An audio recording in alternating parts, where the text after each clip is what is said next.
And that brings us to Politics Monday with Amy Walter of the Cook Political Report and the host of Politics with Amy Walter on WNYC Radio, and Tamara Keith of NPR. She co-hosts the NPR Politics Podcast.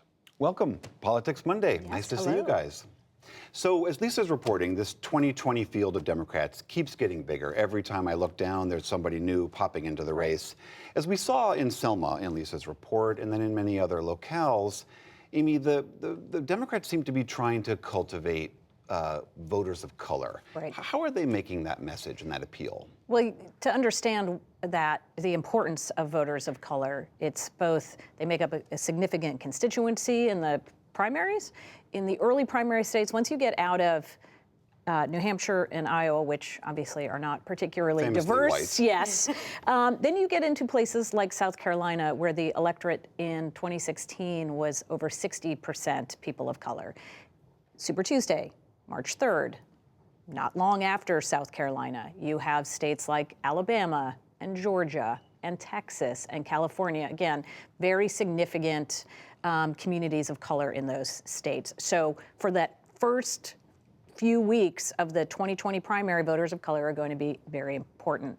The other thing to remember is in the last two primaries, one candidate pretty much monopolized the votes of that constituency. Barack Obama won over 80–90% of African-American voters, and then in 2016, it was Hillary Clinton who did well. What I thought, who did not just well, but won those voters overwhelmingly. This will be a very different time because you have so many candidates. There's no clear front runner. At this point, it seems unlikely that we're going to get down to South Carolina with just two people. We'll have multiple candidates, or even by March 3rd.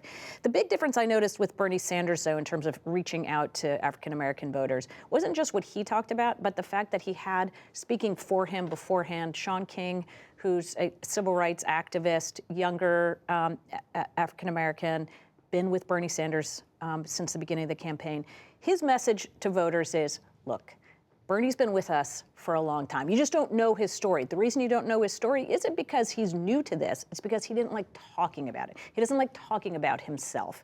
And so when all these folks come a-courting you, just remember who's been there from the very beginning, all through the 60s until now. Because, Tam, this was something that Bernie really struggled with last time around. Oh, absolutely. Bernie Sanders basically tied in Iowa, won New Hampshire by a lot, and in theory, could have just barreled his way forward. But Hillary Clinton had a wall in South Carolina and also in Nevada, and it was because the electorate was more diverse in those states. And Bernie Sanders really struggled to reach those voters. How do you know that Sanders is taking his run much more seriously this time than last time? How do you know that he considers himself a front runner? Because he is out of the gate trying to fix what he couldn't fix last time. Last time he did have some of the younger Black Lives Matter activists. He had some of sort of younger voters of color, but he couldn't win over older voters of color. He just couldn't do it. And he's trying now with this very deliberate effort out of the gate to run this campaign differently and say that he prioritizes those issues, that he doesn't see just fixing income inequality as fixing larger problems for people of color. Right. This past week, we saw what really felt like week one of the Democrats taking over the House. And this was trotting out Michael Cohen and getting illegal hush money payments, allegedly illegal hush money payments, and dealings with Russia on the front page of local papers all over the country. And now we saw Gerald Nadler today putting out this very long list of people that he wants to talk to and documents he wants to see.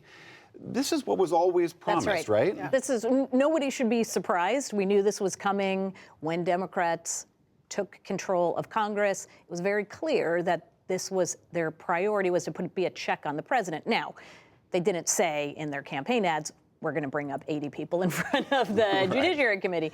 The real question that then comes next is, well, is this just a prelude to the ultimate outcome, which is an impeachment proceeding? Because that's the word that the leadership doesn't like to say. They don't want to talk about. Democrats aren't talking about it. The president likes talking about it. Republicans like talking about it, right? See, this has just been preordained from the very beginning. We're never going to get a free chance. They're not going to look at us with anything other than malice and preordained suspicion.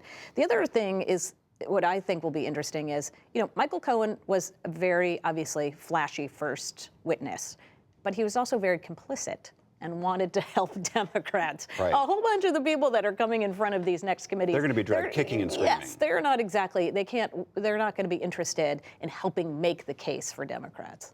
As we saw in Lisa's report, and I'm sure you were covering this, that speech that the president gave at CPAC this weekend, striking 2-hour performance that he gave. He does, as Lisa highlighted, seems to relish the idea of running against the Democrats, picking on their issues, and really diving into this. Well, yeah, because he likes a fight. And now he has an opponent, or he has 12 to 14, depending on how you count, and he's happy to have them. And add Alexandria Ocasio-Cortez and the Green New Deal, add all of that to his arsenal.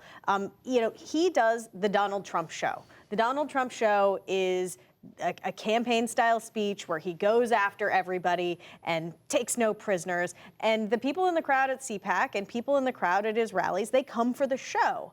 And talking about tax policy, that's not what they come for. They come for the insult comedy, and now there's more of it. Yeah, and that he's hoping that the Democrats are able to make a case for him that couldn't be made by him himself, right? Which is, you may not like me, but you like fill in the blank person even less because they're going to go so much further. Look, we had an election in 2018 that was a referendum on this president, and Republicans did really badly. The referendum came back and it said, we want to have some checks on this president. The Democrats won the popular vote by almost 9 points. If it's a referendum election, the president is not going to win. If it is a choice election, then the president has an opportunity to win.